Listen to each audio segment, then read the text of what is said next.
If you have completely different companies and one of them you think is being prepared for sale, okay, sure, maybe you have multiple Workspace accounts there. Now, the only reason I would set up a separate Google Workspace account outside of that business stuff is for your family.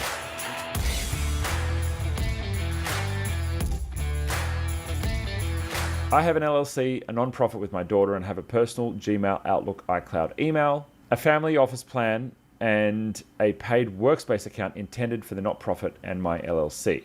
But I have a domain through Google Workspace and one through GoDaddy 365. I need to consolidate, simplify, and add users. My philosophy on Workspace accounts is to keep it simple where possible. If you have a business with multiple brands and you're an entrepreneur and you don't have a whole bunch of other business partners and shareholders and stuff, my recommendation would be that you put all of your different brands and businesses in one account.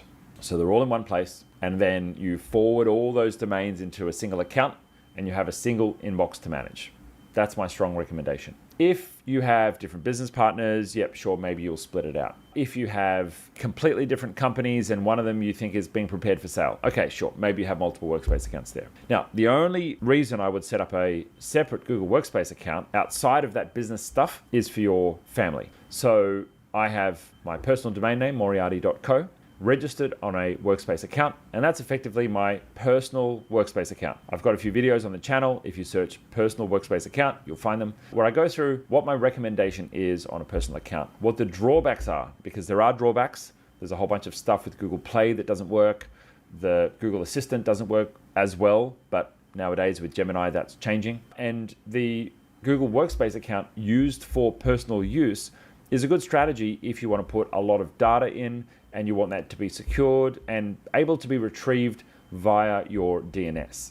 With a personal consumer Gmail account, if you lose access to that account, you can run into some real trouble. And so having a Workspace account which is linked to a reseller like itGenius, or at least linked to your domain name, as long as you control the domain name, you can still get into that account. So you can still get access to that account if anything were to go wrong.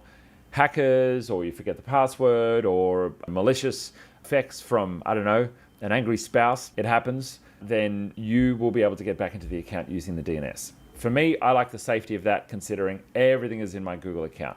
I've got my photos, I've got media that I've created on a personal basis.